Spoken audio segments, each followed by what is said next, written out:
being resourceful actually is one of the keys to being successful in what God has called you to do. So many people are looking for the resources they need to do the work that God has called them to do, and they can't seem to find those resources. But there's a key in our creativity that helps us discover and root out, draw out, pull out, and put to use the resources that God has given us, because I believe that everything that we need is within reach, and we can reach it from where we are right now if we just open our eyes and know what we're going to. Today I want to show you how we make a barbecue in Thailand. We go to the junk dealer and we get a 45-gallon drum, and in this 45-gallon drum we cut it in half.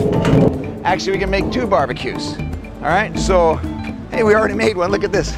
Here's a barbecue right here. We lay this down, put some legs on it, put a grate over it, fill it with some sand, and tonight we're going to have barbecued ribs.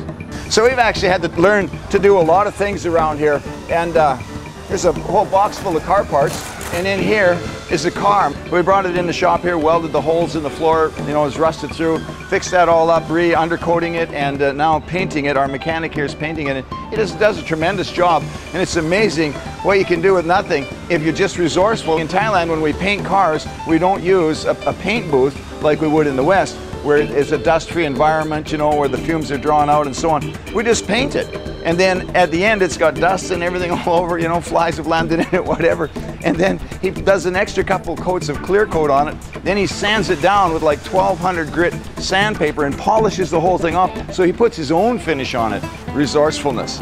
That barbecue that we're making, well, we're gonna turn it into a forge today because my wife wants me to hang curtains in the living room in our home. What we're doing is making our own curtain rod hangers. I made rods out of teak dowel to hang the curtains on and so on. My wife found the curtains in the Philippines for was it 250 Filipino pesos, which is about $3 or something. And but now we need to make the curtain rods. So I'm going to cut the steel, and then before we cook the ribs today, we are going to heat the steel up and bend it into the shape that we need for the curtain rods. I'm believing this is going to work. All right. We'll just give them a real rustic look. That way we don't have to spend too much time sharpening and polishing. All right, a couple holes for the screws.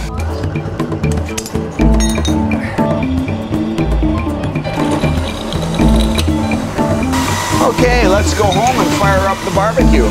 Tonight we're gonna have ribs, barbecued ribs, but first I have to make the curtain hangers for my wife, and we're gonna see how well that this thing works for a forge. I got a piece of pipe here. I'm gonna stick this in here through the bung hole, and then we're gonna get a fan, try and get some air right into the middle of the coals so that that'll really, you know, work like a forge. Esther, give me the camera, and can you run and get your fan?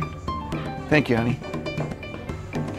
Okay, fan from your bedroom. That's great. You want to just put it down there by the front of that thing? We're going to blow it into that pipe. Yeah, she's firing up already. It's going to make this fire burn real hot so that we can get the steel heated right up to red hot, and then form it, a little bit of pounding and so on, and we'll have some curtain hangers in no time. We should do a cooking show. How to cook steel. Ah, look at that, eh?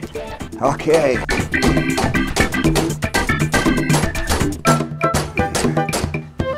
Just gonna heat her up a little more for one more bend. The thing about being resourceful is hard work. We're talking about how to be resourceful, how to do the things we need to do so that we can be successful. And I'm gonna get these curtain rod hangers made for my wife. I'm gonna paint them up, make them look real sharp. She's gonna love it. Well, you know what? I think we have the perfect curtain hanger. Okay, I think we can start cooking ribs now. We got the fire nice and hot. Whoa, now there's the perspective. The guy's got ribs right up to his armpits. Right up to my